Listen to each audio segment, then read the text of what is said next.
করছে AGT live 24/7।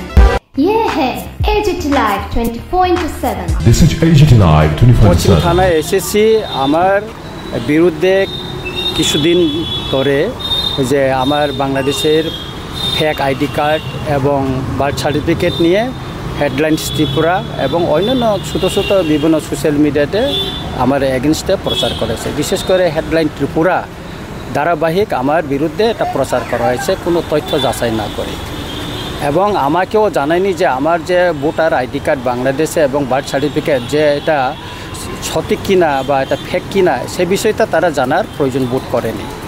কিন্তু আমি দেখতে পাচ্ছি যে সোশ্যাল মিডিয়া বা অন্যান্য জায়গায় যে অন্যান্য নেতৃবৃন্দের নামেও ফেক এরকম অনেক আইডি কার্ড বার্থ সার্টিফিকেট বাইর হয়েছে। হেডলাইন ত্রিপুরা তাদের বিরুদ্ধে কিন্তু কিছু নিউজ বাইর করেনি।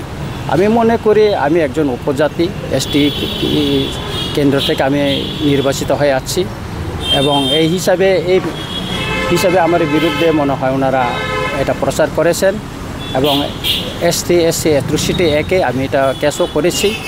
এবং যিনি এই হেডলাইন ত্রিপুরার কর্ণধার এবং উনি বর্তমান ত্রিপুরার যে আগরতলা প্রেস ক্লাবেরও উনি প্রেসিডেন্ট এবং প্রেস ক্লাব অফ ইন্ডিয়ারও উনি মেম্বার, এবং দীর্ঘদিন উনি সাংবাদিকতার অভিজ্ঞতা আছে। এটা থাকার পরেও কেন উনি ওয়ান সাইড এবং একটা সাম্প্রদায়িক মনোভাব নিয়ে এই সমস্ত নিউজ করলেন সেটা আমার বোঝা লাগে না। সেটা আমি আইনের মাধ্যমে আইনের আশ্রয় নিয়েছি, এখন আইনের লড়াই হবে, আইনের লড়াই করব, এবং কোথায় কোথায় আর করতে হবে আগামীকাল আমি সেটাই করব। আজকে অফিস বন্ধ, গোটাকাল অফিস ছিল, এবং আমি সমস্ত ডকুমেন্টস সাপোর্ট নিয়ে আমি এটা লড়াই করে যাব আর কি।